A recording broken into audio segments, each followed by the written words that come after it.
So, you want a new EV that's got loads of space, good range, fast charging, on a decent budget? Well, I reckon this trio should be on your shopping list. Today, looking at three exceptional SUVs, and two of them from Korea, the Hyundai IONIQ 5 and the Kia EV6. Both share a huge amount of DNA, under the skin especially. There are some differences between them when you look at these vehicles, but there's plenty of competition in this market, which is why they inevitably get compared to the Tesla Model Y, the world's favourite. So, let's dive into the details and see how they compare. Stick around for the details. I'm Martin Lee, and if you haven't subscribed to the channel yet, you know what to do. Hit subscribe and give us a thumbs up if you like the video, and we'll make more just like this.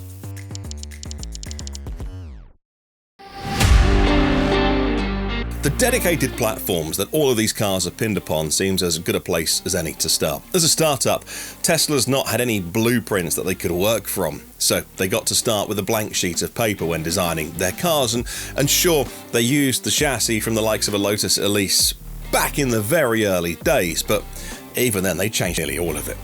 It's a dedicated platform underneath the Model 3 and the Model Y to allow Tesla to be so convincing in so many ways.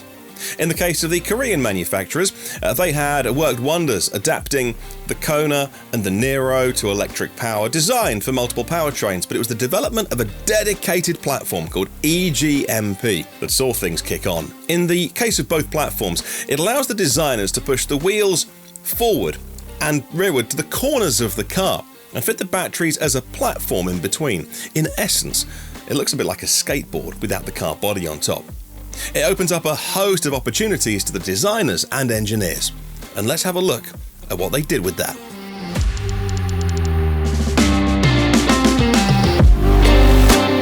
In terms of design and styling, all three cars are eye-catching, although perhaps the two Korean cars stand out a little bit more, but then again they are more recent. It's great that the Kia and Hyundai designers have been allowed to put their own stamp on two entirely separate cars when you look at them that share the same DNA. Tesla sticks with the design language laid down with the Model 3, and to many people, the Y is just a slightly raised version of the 3. The Kia is more of a sleek car than the two Koreans, at least, full of curves and bulges and crease lines. The strongest feature is that line that runs all the way from the front wheel arches all the way down along the side before swooping up and transforming into a beautiful light bar across the back. Whereas the Hyundai, that favours creases and sharp lines. Although much bigger in reality, it looks like a hatchback with that roofline extending for longer before plunging down at the back. The Tesla design seems to have been more influenced by the wind tunnel than the other two. That's not necessarily a bad thing though. It's full of sweeping lines and bulges, and beauty of the Model Y could be in its simplicity. Inside, the distinction between the three cars extends. If you could argue that the exterior of the Model Y is maybe a bit more simple than the Kia and Hyundai, then you'll definitely say that about the interior. The most striking design feature of the Tesla is the absence of buttons. The tablet that sits proudly on the dash dominates the interior, and this is where you control everything in the car. There's no driver's display behind the steering wheel. No buttons, apart from scrolling and rotary knobs on the steering wheel. The Model Y feels big inside, and the panoramic roof gives a real sense of airiness and space. The IONIQ 5 has a unique movable center console that can slide back and forth, and the designers have gone to great lengths to give it a sense of space. With a wheelbase of exactly 3 meters, the IONIQ 5 has plenty of legroom. The Kia's interior takes quite a different approach, although they share the idea of two screens. The Kia's is curved. Even the dash and center console is oriented toward the driver, giving the sense of being almost cocooned. And the materials, well, they tend to be much darker, and the layout is possibly more familiar to drivers.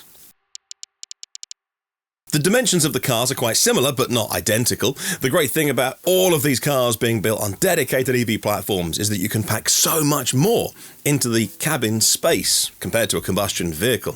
The wheelbase of the Kia is 2.9 meters in comparison to the IONIQ 5's 3 meters, and even so, the Kia is actually a longer car, so it overhangs more at the front and rear. The Model Y has a fractionally smaller wheelbase, 2.89 meters, but it's still the longest of all these cars. It's also a bit taller and wider, which goes some way towards explaining the dominant levels of luggage capacity. In terms of internal space, the IONIQ 5 does fare better than its sister car, but not by a huge amount.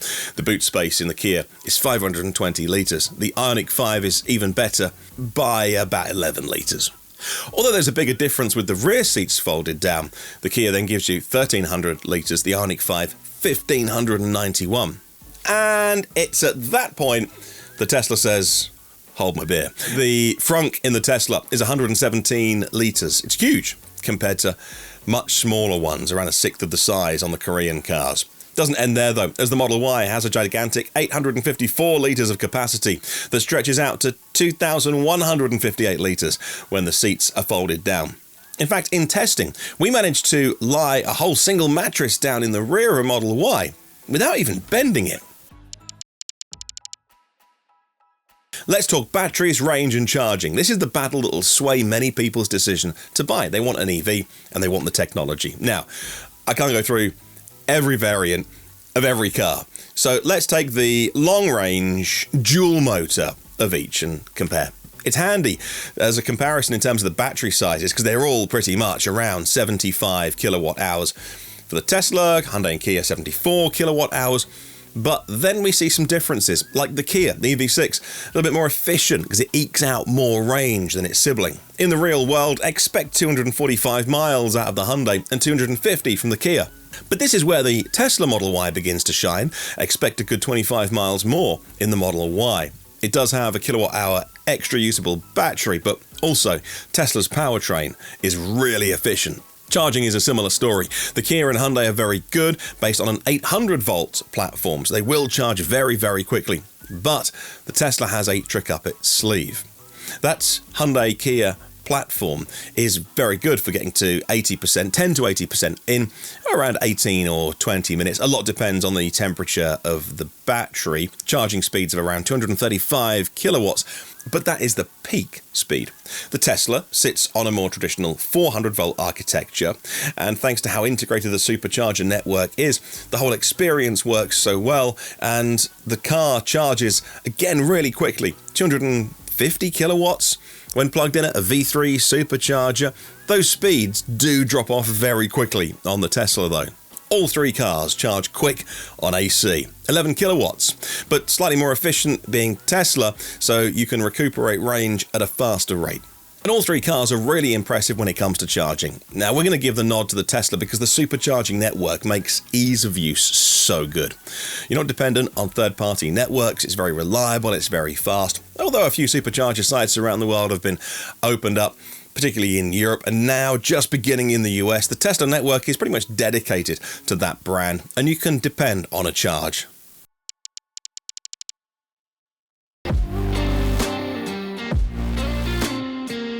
Let's talk performance for a moment, but we won't spend long as they're all, well, pretty much similar.